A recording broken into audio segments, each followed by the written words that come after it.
Bonsoir et bienvenue sur Crime pour les somnambules. Ce soir, direction Paris. L'est de Paris. Le quartier de la Bastille. Ses rues étroites autour de la place, ses immeubles haussmanniens, ses cours intérieures, ses digicodes sur les portes d'entrée. Un quartier qui a changé depuis 30 ans, plus branché, plus cher, plus fréquenté la nuit. Mais dans les années 90, c'était différent. Plus populaire. Plus mixte. Des ateliers d'artistes et des épiceries de quartier et des étudiantes qui rentraient seules le soir. Entre 1991 et 1997, 7 femmes sont tuées dans ce quartier et ses alentours. 7 femmes. En 6 ans. L'enquête durera des années. Les corps de police ne communiquent pas bien. Les dossiers se perdent. La panique s'installe dans Paris. Les femmes changent leurs habitudes, leurs routes, leurs horaires. Le tueur, lui, s'appelle Guy Georges. Né Guy Rampillon. Fils abandonné, pupille de l'État, enfant de la DAS. Il a eu 12 noms différents dans sa vie. Il a grandi avec 13 enfants adoptés chez les mêmes parents d'accueil. Il n'a jamais su qui il était vraiment. Ce soir, on raconte cette histoire dans l'ordre. Depuis Vitry-le-François en 1962. Jusqu'au tribunal de Paris en 2001. Et on parle d'elle. Pascal. Catherine. Elsa. Agnès. Hélène. Magali. Estelle. Installe-toi. Ferme les yeux. Laisse venir la nuit. Bienvenue dans un voyage au cœur des ténèbres. 15 octobre 1962. Vitry-le-François, département de la Marne. Une ville de la Champagne. Pas loin de Châlons. Des usines, des maisons, des cafés. Une France qui se reconstruit depuis la guerre, qui entre dans les 30 glorieuses, qui croit à l'avenir. Ce jour-là naît un enfant. Sa mère s'appelle Hélène Rampillon. C'est une angevine, elle vient d'Angers, dans le Maine-et-Loire, qui est montée à Marly-le-Roi pour travailler dans les bars fréquentés par les militaires américains de la base OTAN proche. Elle a déjà un fils, Stéphane, né en avril 1961 d'un autre homme. Son père s'appelle George Cartwright.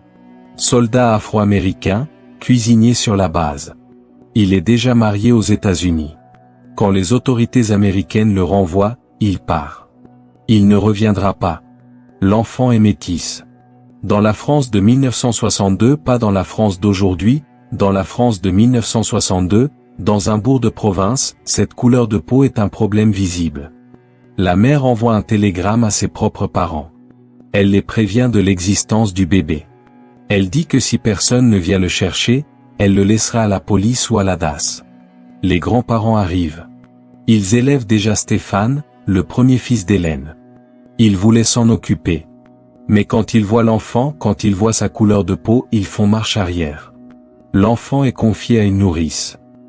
Hélène Rampillon repart. Elle refait sa vie. Elle ne reviendra jamais chercher cet enfant. Elle ne le verra plus.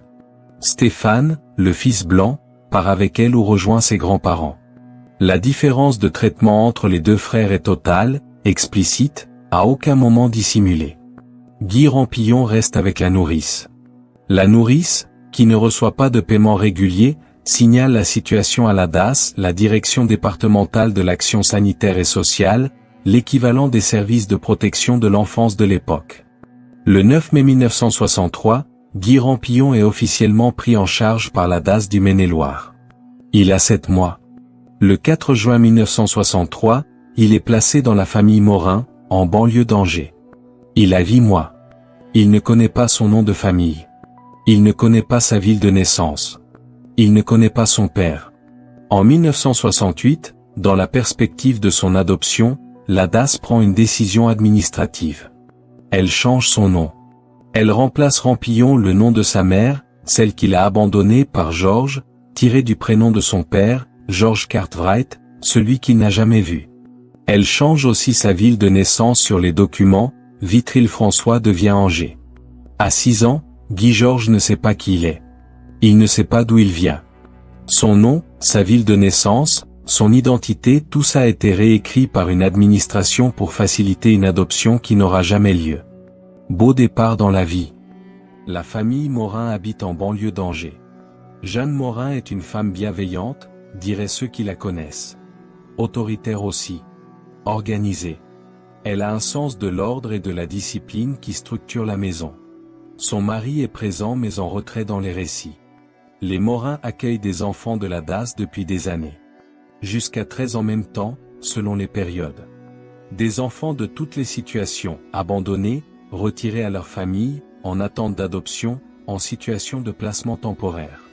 Jeanne Morin avait déjà eu, par la DAS, un enfant noir. Elle l'avait aimé. Quand on le lui avait repris, elle en avait pleuré. Guy, quand il arrive à 8 mois, est accueilli comme un enfant de substitution. Au début, ça va. Jeanne Morin dira des décennies plus tard, lors du procès de 2001, c'était un gentil garçon, je ne peux pas dire autre chose. Un enfant pas caractériel, un enfant gentil, un enfant qui n'a jamais cherché la bagarre. Elle dit ça. Elle avait 71 ans quand elle dit ça. Elle dit la vérité de ce qu'elle a vécu avec le petit Guy des premières années. Et puis quelque chose a changé. Guy est l'unique enfant noir de la ville. De son école. Du village. Il grandit entouré de filles, la majorité des enfants Morin sont des filles. Il est différent physiquement. Il ne ressemble à personne dans sa famille d'accueil, dans sa rue, dans sa classe. La région est peu peuplée. Les gens sont silencieux, renfermés. Les démonstrations d'affection sont rares chez les Morin. La sexualité est un sujet tabou, quelque chose qu'on ne nomme pas, qu'on n'aborde pas, qui n'existe pas dans le langage de la maison. Un examen psychologique réalisé quand Guy a 12 ans note que Jeanne Morin est bienveillante mais autoritaire et quelque peu castratrice. Ce n'est pas une condamnation. C'est le portrait d'une femme qui gère 13 enfants en même temps, qui ne peut pas tout donner à chacun, qui fait ce qu'elle peut. Guy se tourne vers la forêt. À 10 ans, il vole un couteau dans la maison. Il part dans les bois. Il chasse. Il piège. Il traque des animaux et les dépèce lui-même. Il passe des journées entières seul dans ses bois, à attendre, à observer, à guetter. Il se donne un surnom. Gio d'après Joe l'Indien, le personnage des aventures de Tom Sawyer de Mark Twain. Il l'a lu, ce livre. Et ce personnage l'a accroché, cet homme que personne n'aime parce qu'il est indien, parce qu'il est suspect de meurtre. Cet homme en dehors. Personne ne l'aime parce qu'il est indien et qu'il est soupçonné de meurtre, dira Guy Georges adulte en expliquant son identification au personnage. Il rajoute aussi l'adjectif killer à son surnom. Gio le killer. Il a 12, 13 ans. À 10 ans, Guy change. Les Morin le verront changer. Ce n'est pas une métamorphose brutale, c'est progressif. Il vole de l'argent dans le porte-monnaie de Jeanne. Il ment.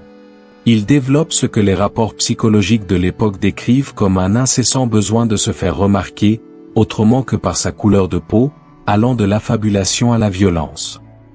Autrement que par sa couleur de peau. La phrase dit tout. Guy Georges sait ce qu'il est aux yeux des gens qui l'entourent. L'enfant noir dans la famille blanche.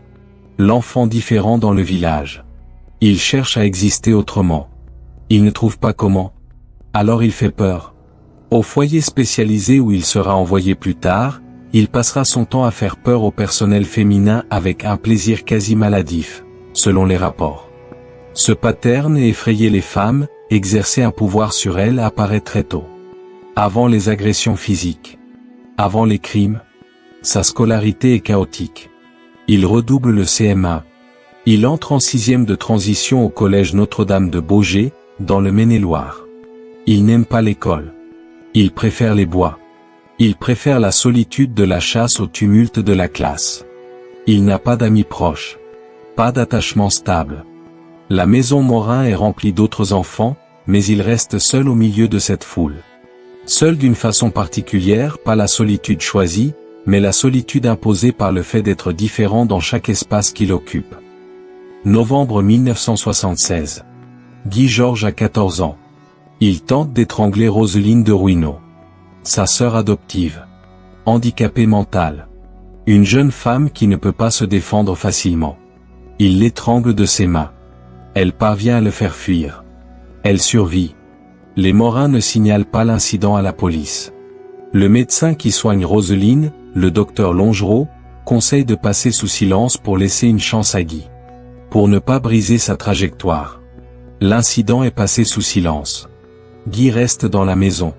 Le 31 mars 1978, il a 15 ans et demi. Il agresse Christiane, l'autre sœur adoptive, la sœur de Roselyne. Il essaie de l'étrangler avec une barre de fer, à un pied de tabouret selon certaines sources. Elle se débat. Elle le mord jusqu'au sang. Jeanne Morin retrouve Guy prostré dans un coin, les yeux révulsés, dans un état second. Elle lui demande d'expliquer ce qu'il a fait. Il n'exprime aucun regret.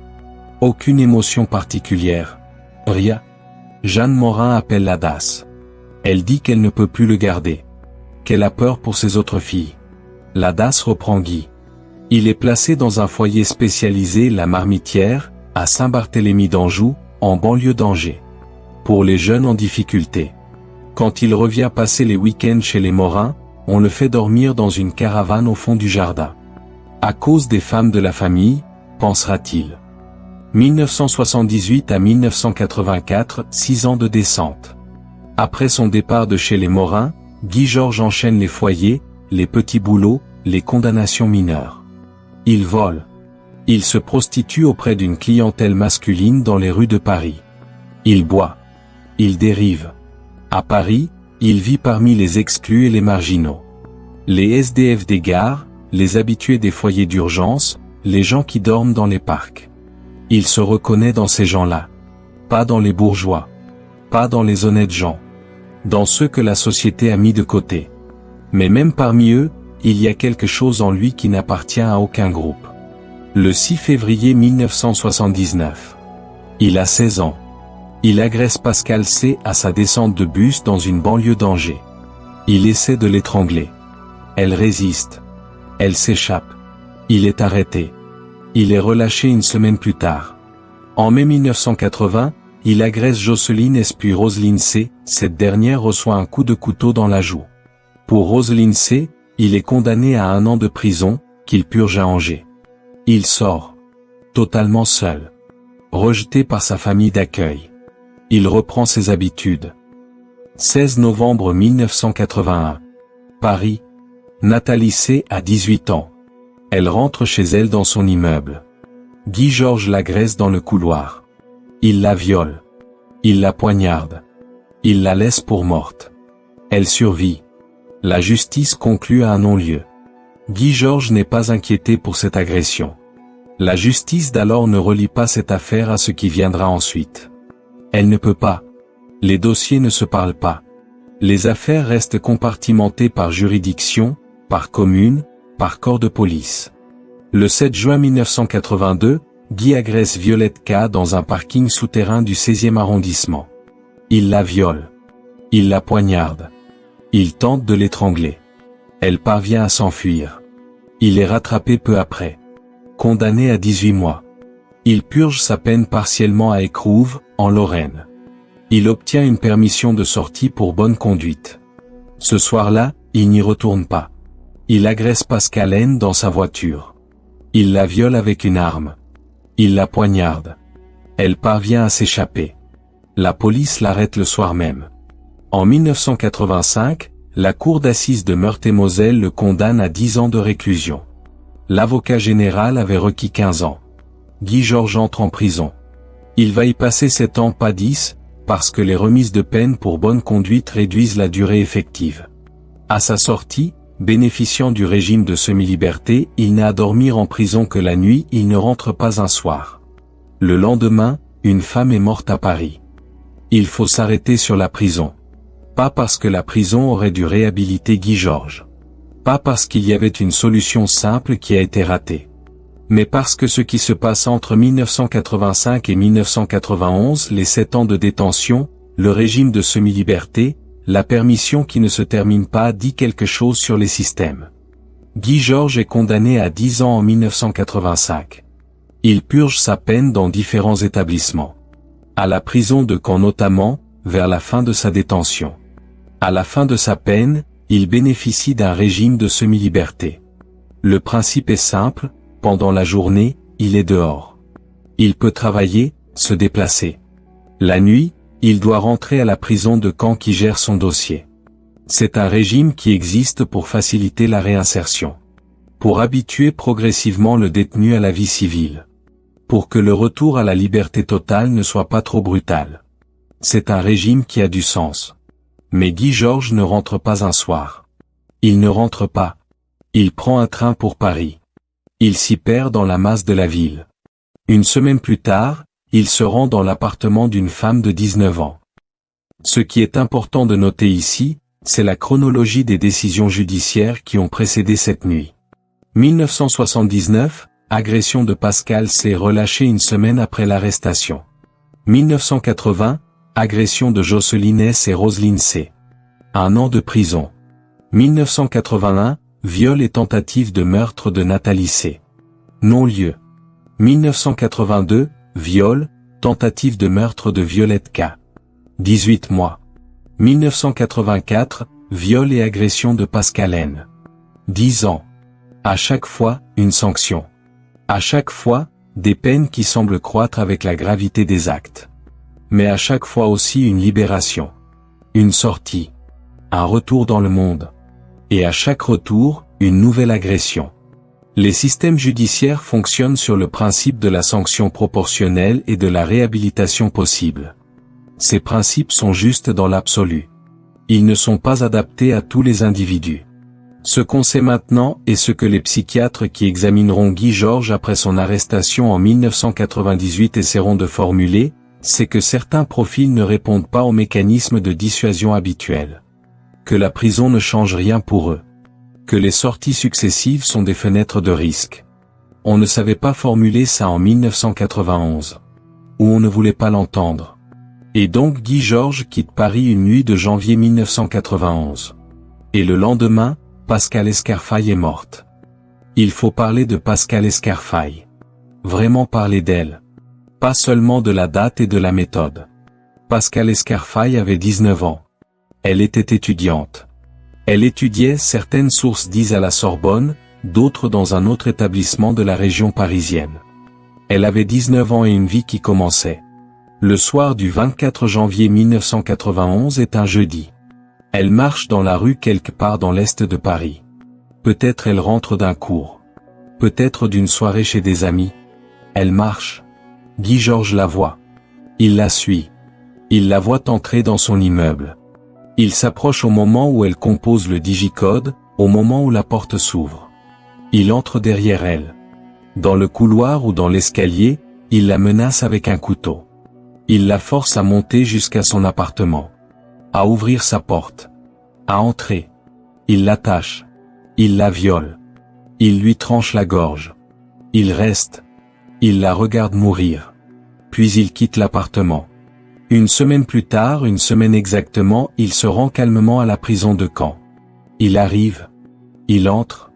Il se signale. Il a manqué une semaine de semi-liberté. Les autorités pénitentiaires prennent note. Il n'a rien dit. Rien avoué. Il rentre à la prison comme s'il avait simplement oublié de rentrer un soir. Ce double mouvement, tuer et rentrer calmement en prison, est l'une des choses les plus troublantes de la première partie de l'affaire. Guy Georges n'a pas fui après le meurtre de Pascal Escarfaille. Il est resté dans Paris une semaine. Puis il est rentré là où il était censé être, comme si cette semaine n'avait pas existé. Les autorités pénitentiaires notent l'absence. Ils ne font pas le lien, ne peuvent pas faire le lien avec un meurtre commis cette même semaine dans Paris.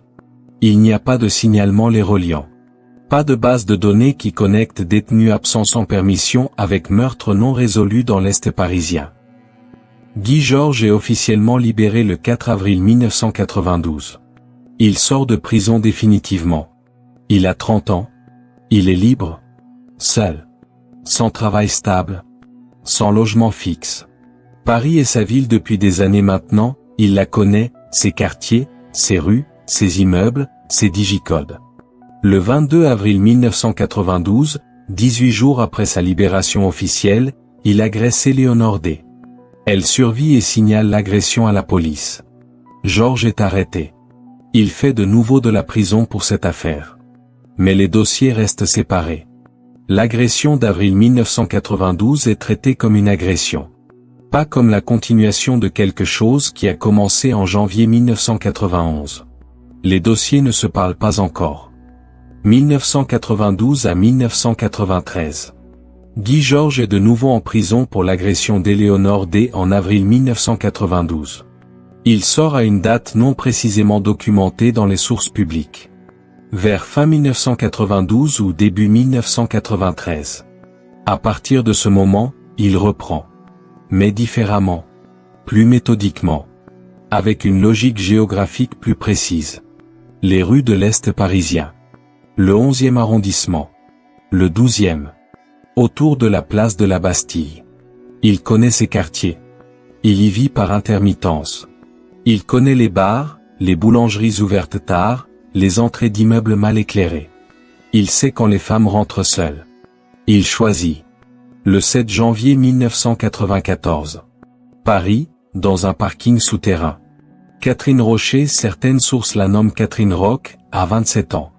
Elle travaille dans le marketing. Elle est dans ce parking au mauvais moment. Guy Georges la viole et la tue. 6 jours plus tard, le 13 janvier 1994. Annie L., animatrice de radio. Sur la terrasse de son domicile. Il la viole et la tue. 2 meurtres en 6 jours. Dans la même ville. Dans le même quartier, globalement. 2 femmes qui ne se connaissent pas.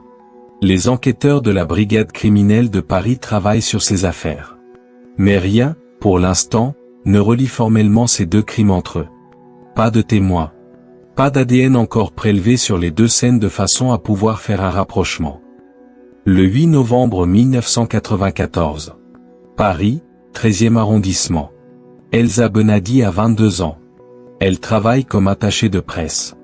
Ce soir-là, elle entre dans le parking souterrain de son immeuble. Guy Georges est là. Il la viole et la tue dans ce parking. Le 10 décembre 1994. Paris, 11e arrondissement. Agnès Nican a 33 ans. Elle est architecte d'intérieur, d'origine néerlandaise. Elle vit dans un appartement du 11e. Il y entre. Il la viole et la tue dans sa chambre. Ces 4 femmes, Catherine Rocher, Annie L., Elsa Benadi, Agnès Nican, sont tuées entre janvier et décembre 1994. En moins d'1 an. Dans le même périmètre de Paris. Les journalistes commencent à parler des 1 tueurs dans l'Est de Paris. La presse évoque le tueur de les Parisiens. La brigade criminelle intensifie ses recherches. Anne Gauthier, la mère d'une future victime, dira plus tard qu'elle suivait les informations sur ces meurtres avec une inquiétude croissante. Elle vivait dans le quartier. Sa fille aussi. Mais à ce stade, la police n'a pas encore fait le lien entre tous les meurtres. Les dossiers sont traités par différentes unités. Les rapprochements se font lentement, par accumulation d'éléments plutôt que par une analyse systématique. 1992 à 1993. Guy Georges est de nouveau en prison pour l'agression d'Éléonore D. en avril 1992. Il sort à une date non précisément documentée dans les sources publiques. Vers fin 1992 ou début 1993. À partir de ce moment, il reprend. Mais différemment. Plus méthodiquement. Avec une logique géographique plus précise. Les rues de l'Est parisien. Le 11e arrondissement. Le 12e. Autour de la place de la Bastille. Il connaît ces quartiers. Il y vit par intermittence. Il connaît les bars, les boulangeries ouvertes tard, les entrées d'immeubles mal éclairés. Il sait quand les femmes rentrent seules. Il choisit. Le 7 janvier 1994. Paris, dans un parking souterrain. Catherine Rocher, certaines sources la nomment Catherine Roch, a 27 ans. Elle travaille dans le marketing. Elle est dans ce parking au mauvais moment. Guy Georges la viole et la tue. 6 jours plus tard, le 13 janvier 1994. Annie L., animatrice de radio. Sur la terrasse de son domicile. Il la viole et la tue. 2 meurtres en 6 jours. Dans la même ville. Dans le même quartier, globalement. 2 femmes qui ne se connaissent pas. Les enquêteurs de la brigade criminelle de Paris travaillent sur ces affaires. Mais rien, pour l'instant, ne relie formellement ces 2 crimes entre eux. Pas de témoins. Pas d'ADN encore prélevé sur les 2 scènes de façon à pouvoir faire un rapprochement. Le 8 novembre 1994. Paris, 13e arrondissement. Elsa Benadi a 22 ans. Elle travaille comme attachée de presse. Ce soir-là, elle entre dans le parking souterrain de son immeuble. Guy Georges est là. Il la viole et la tue dans ce parking. Le 10 décembre 1994. Paris, 11e arrondissement. Agnès Niekamp a 33 ans. Elle est architecte d'intérieur, d'origine néerlandaise.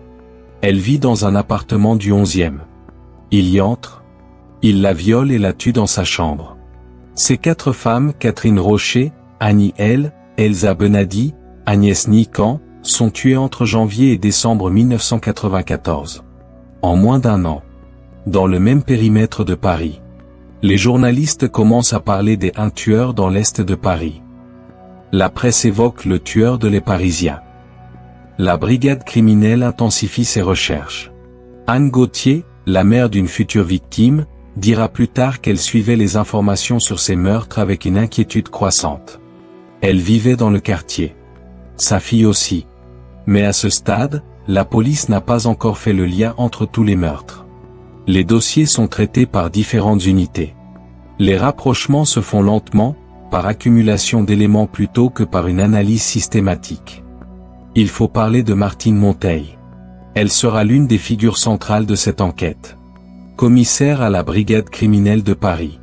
En 1995, elle est nommée sur les affaires liées au meurtre de l'Est parisien. Elle devient la première femme à diriger une enquête de ce type au sein de la brigade criminelle. Ce détail n'est pas anecdotique. Une femme qui enquête sur les meurtres d'autres femmes. Une femme qui va passer des années à essayer de comprendre ce qui s'est passé dans ses appartements. Martine Monteil procède méthodiquement. Elle commence à rassembler les dossiers. Elle réclame les prélèvements ADN de toutes les scènes de crimes susceptibles d'être liées. Elle compare. Elle cherche des cohérences. En juillet 1995, après le meurtre d'Hélène Franking, elle fait un rapprochement décisif. L'ADN retrouvé sur la scène de crime d'Hélène Franking correspond à l'ADN retrouvé sur la scène de crime d'Agnès Niekamp. Et à celui de la scène de crime d'Elisabeth Ortega, la survivante de juin 1995. Le même ADN sur 3 scènes de crime différentes. Il y a un tueur en série.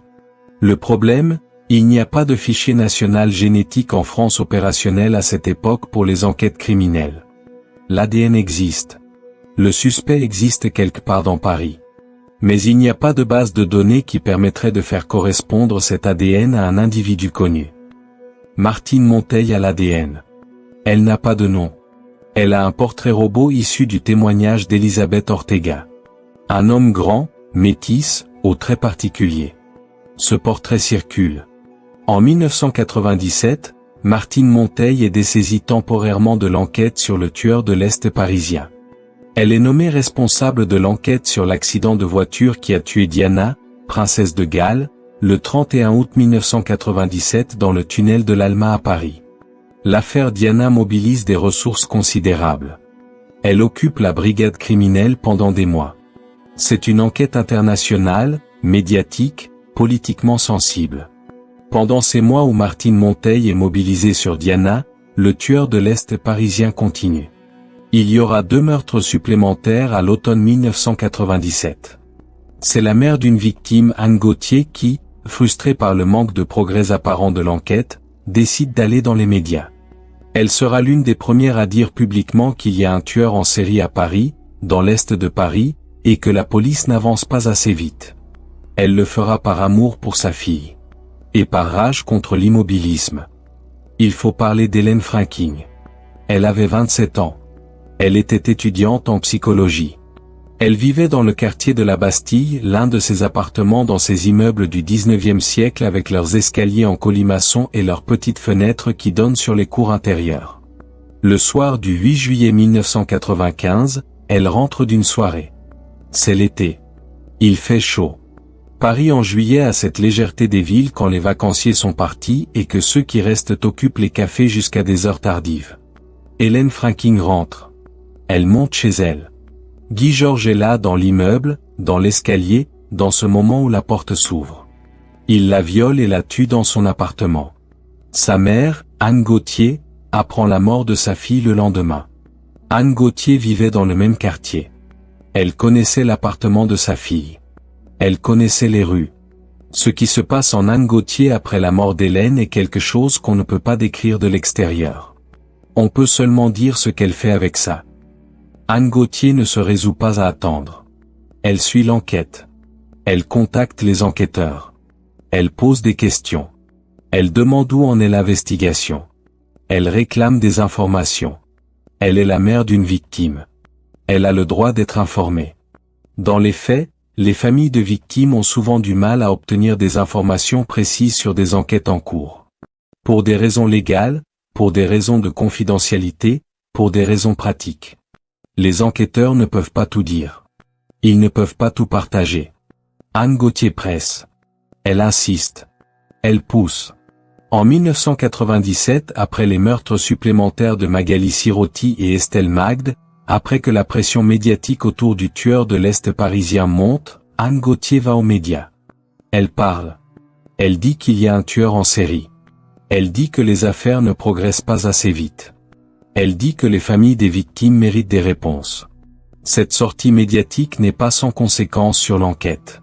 Elle n'est pas sans conséquence sur la pression que reçoivent les services de police. Et elle ne rajoute pas d'éléments à l'enquête à proprement parler. Martine Monteil à l'ADN, elle cherche un suspect, elle ne peut pas aller plus vite que les éléments disponibles. Mais elle dit ce qui est vrai. Et elle dit que les victimes ne doivent pas être oubliées dans la logistique des enquêtes criminelles. Hélène Franking avait 27 ans. Anne Gauthier mérite son propre chapitre. Pas parce qu'elle est exceptionnelle dans le sens héroïque du terme.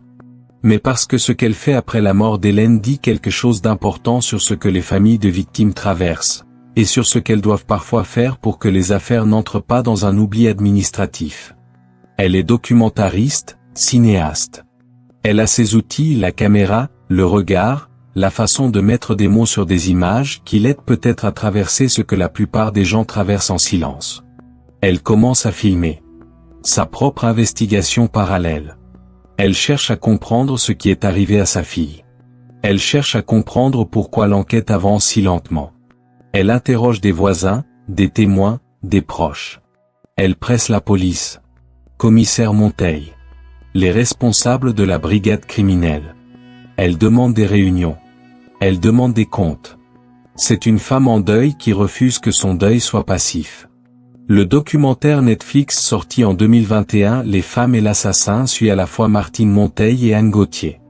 Il montre ces deux trajectoires parallèles, la policière qui cherche avec les outils dont elle dispose, la mère qui cherche avec ce qu'elle a, la rage et l'amour. La co-enquête d'Anne Gauthier n'apporte pas d'éléments décisifs à l'identification de Guy Georges. Ce n'est pas son rôle. Ce n'est pas ce qu'on peut lui demander. Ce qu'elle fait, c'est maintenir la pression. Maintenir les victimes dans le débat public. Empêcher que les dossiers se refroidissent dans les archives des brigades criminelles. Rappeler que derrière chaque dossier il y a une famille qui attend. Elle le fait pour Hélène. Elle le fait pour les autres. Après l'arrestation de Guy Georges en mars 1998, Anne Gauthier sera présente au procès.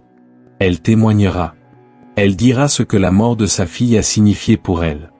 Et après le procès, elle continuera. Elle continuera à travailler sur les questions de violence contre les femmes. Sur la façon dont les affaires de meurtre non résolues sont traitées. Sur les délais. Sur les silences. Ce travail-là ne sera jamais terminé. Parce qu'il n'y a pas de moment où on dit c'est fini, ma fille est vengée, je peux passer à autre chose. Il n'y a pas de moment comme ça. Été-automne 1997. Martine Monteil est sur l'affaire Diana depuis le 31 août. L'enquête sur le tueur de l'Est parisien est dans un entre-deux, les dossiers existent, les éléments ADN existent, mais le momentum de l'enquête est en partie suspendu. Guy Georges, lui, continue. En septembre 1997, il agresse Estelle F. Il tente de la violer. Elle résiste. Elle se bat. Elle réussit à fuir. Quelques jours plus tard. Le 23 septembre 1997. Magali Sirotti a 19 ans. Elle est étudiante. Elle vit dans un appartement du quartier. Guy Georges entre chez elle. Il la viole et la poignarde. Il la tue. Elle avait 19 ans. Le même âge que Pascal Escarfaille, la première victime. Comme si la boucle se refermait. Quelques jours encore. Le 28 octobre 1997. Il agresse Valérie L. dans le couloir de son immeuble. Elle survit. Le 16 novembre 1997. Estelle Magde a 25 ans. Elle est secrétaire. Elle vit dans son appartement. Guy Georges entre. Il la viole et la tue. C'est son dernier crime. Après la mort d'Estelle Magde, la pression médiatique et policière atteint un niveau maximal. Anne Gauthier est passée aux médias. La presse nationale couvre l'affaire régulièrement. Des femmes dans l'est de Paris ont changé leurs habitudes, elles ne rentrent plus seules, elles prennent des taxis, elles vérifient les couloirs d'immeubles avant d'entrer. La panique dans Paris est réelle. Et l'ADN est là. Sur 4 scènes de crime au moins, Agnès Nican, Hélène Franking, Elisabeth Ortega, Estelle Magde. Le même ADN. Le même homme. Mais pas de nom. Pas de visage certain. Le portrait robot circule. Des centaines de personnes ont été convoquées pour des tests. Aucun n'a correspondu. Et puis une cellule de police, lors d'une surveillance pour une affaire tout à fait différente, pas liée au tueur de l'Est parisien, voit passer un homme. L'un des agents remarque quelque chose. Quelque chose dans le visage. Le portrait robot. 26 mars 1998. Paris, 9e arrondissement. Station de métro Blanche. Montmartre. Une cellule de police est en surveillance dans le quartier pour une affaire qui n'a rien à voir avec le tueur de l'Est parisien. Un dispositif de surveillance ordinaire, tendu pour d'autres raisons. Parmi les agents, quelqu'un connaît bien le portrait robot diffusé depuis des mois. Il l'a en tête. Il le regarde. Il connaît le profil. Et il voit passer un homme. Un homme qui ressemble. Vraiment ressemble. La morphologie. La couleur de peau. Quelque chose dans le visage. Il signale. L'équipe réagit. Les agents interpellent l'homme à l'extérieur de la station blanche. L'homme résiste. Il y a une lutte physique. Guy Georges est blessé pendant l'interpellation. Il blessera également un agent. Il sera hospitalisé brièvement pour ses blessures avant d'être placé en garde à vue. Il est interpellé pour un motif qui n'est pas le meurtre, les agents n'ont pas encore la certitude de qui il est. Ils ont une ressemblance avec un portrait robot. Mais une fois en garde à vue, les prélèvements sont faits. Les analyses ADN sont engagées. Les résultats confirment. Guy Georges. L'ADN correspond. Il confesse lors de sa garde à vue. Il dit qu'il a commis les meurtres. Il donne des détails. Il décrit des scènes.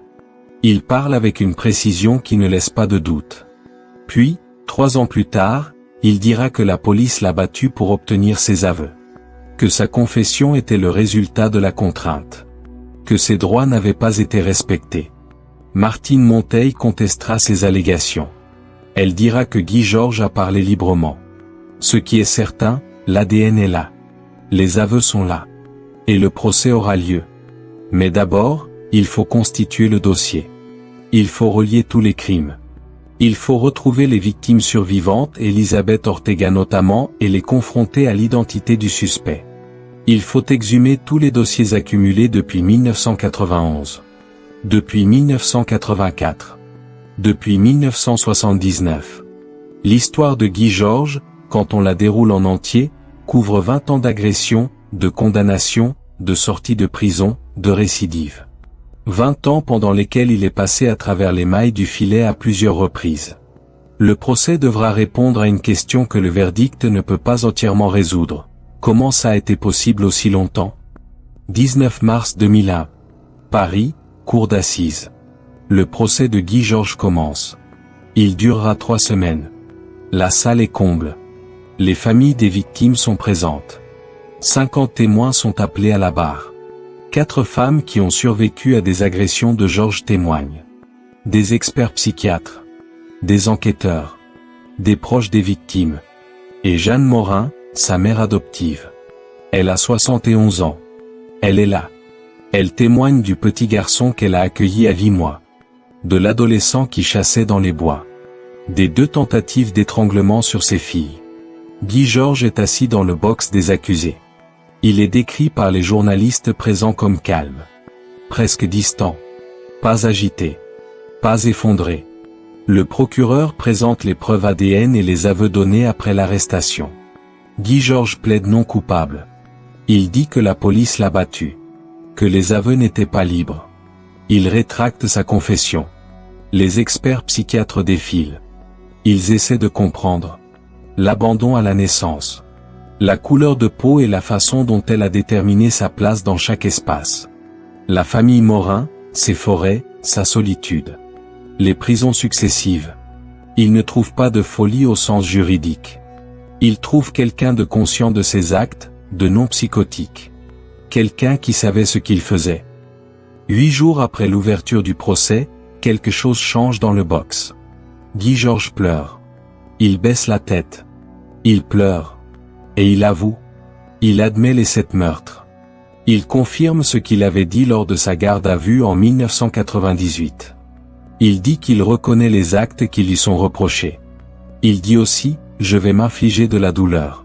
Je ne sortirai jamais de prison. Vous pouvez vivre en paix. Quoi qu'il arrive, je ne recommencerai pas. Même si vous ne l'acceptez pas, je demande pardon. Les familles des victimes sont dans la salle. Certaines ne veulent pas ce pardon. Certaines ne peuvent pas l'accepter. Certaines l'entendent avec une expression qu'on ne peut pas décrire de l'extérieur. Le 5 avril 2001, le verdict est rendu. Guy Georges est reconnu coupable des 7 meurtres entre 1991 et 1997. Reconnu coupable des viols et agressions associées. Il est condamné à la réclusion criminelle à perpétuité, avec une période de sûreté de 22 ans. C'est la peine maximale en France, il ne pourra pas demander de libération conditionnelle avant 2020 au plus tôt. Il a 38 ans. Les 7 femmes mortes entre 1991 et 1997 avaient entre 19 et 33 ans. Les victimes. 7 femmes. 7 prénoms. Pascal Escarfaille. 19 ans. Étudiante. Morte le 24 janvier 1991. La première. La nuit où Guy Georges n'est pas rentré à la prison de Caen. Catherine Rocher. 27 ans. Marketing. Morte le 7 janvier 1994. Agnès Nican. 33 ans. Architecte d'intérieur. Néerlandaise installée à Paris. Morte le 10 décembre 1994. Elsa Benadi. 22 ans. Attachée de presse. Morte le 8 novembre 1994. Hélène Franking. 27 ans. Étudiante en psychologie. Fille d'Anne Gauthier. Morte le 8 juillet 1995. Magali Sirotti. 19 ans. Étudiante. Morte le 23 septembre 1997. Estelle Magde. 25 ans. Secrétaire. Morte le 16 novembre 1997. La dernière. Cette femme. 8 ans d'intervalle entre la première et la dernière. Des âges qui vont de 19 à 33 ans. Des métiers différents. Des origines différentes. Une qui venait des Pays-Bas. Une qui étudiait la psychologie. Une qui travaillait dans la presse. Une autre dans le marketing. Elles n'avaient rien en commun. Elles sont mortes de la même façon. Ce qui reste aussi, c'est la question institutionnelle. Comment Guy Georges a-t-il pu agir de 1991 à 1997, 7 ans dans le même périmètre géographique de Paris, en laissant des éléments ADN sur plusieurs scènes de crime, sans être identifiés? Plusieurs réponses. L'ADN, les analyses existent, mais il n'y a pas de fichier national génétique opérationnel pour les enquêtes criminelles en France à cette époque. On sait qu'il y a le même individu sur plusieurs scènes. On n'a pas de moyen systématique de le relier à un suspect identifié. La communication, les dossiers sont traités par différentes unités. La brigade criminelle, les commissariats d'arrondissement. Les informations circulent mal. Les rapprochements se font par accumulation, pas par système. L'interprétation, la description de survivantes orientée vers un maghrébin. Cette description a peut-être conduit à regarder dans la mauvaise direction pendant un temps. Guy Georges n'est pas maghrébin. Le portrait robot ne lui ressemble pas parfaitement. Et puis l'affaire Diana. En 1997, Martine Monteil est dessaisie pendant des mois pour l'enquête sur l'accident du tunnel de l'Alma. 2 meurtres supplémentaires ont lieu pendant cette période. Ces éléments pris ensemble expliquent sans excuser. La commission d'enquête sur cette affaire a formulé des recommandations. Le FNAEG, le Fichier national automatisé des empreintes génétiques, a été créé en France en 1998, l'année même de l'arrestation de Georges. Il est étendu progressivement depuis. Guy Georges est en prison. Il a eu des rendez-vous de libération conditionnelle. Il les a eus à partir de 2020, date à laquelle la période de sûreté arrivait à son terme. Ces demandes n'ont pas abouti, selon les informations disponibles. Il a 61 ans en 2024. Il n'est pas mort. Il est là, dans une cellule quelque part en France. Et les 7 femmes, elles n'ont pas eu la possibilité de vieillir jusqu'à 61 ans. Elles vivaient dans le quartier de la Bastille. Elles prenaient le métro. Elles rentraient chez elles le soir. Elles tapaient leur digicode à l'entrée de leur immeuble. Ce geste, taper son digicode, pousser la porte, entrer dans l'immeuble en pensant être en sécurité, est le dernier geste libre de chacune d'entre elles. C'est ça qui reste. Le digicode est ce qu'on croit qu'il signifie. Et le fait qu'une porte fermée de l'intérieur ne suffit pas toujours.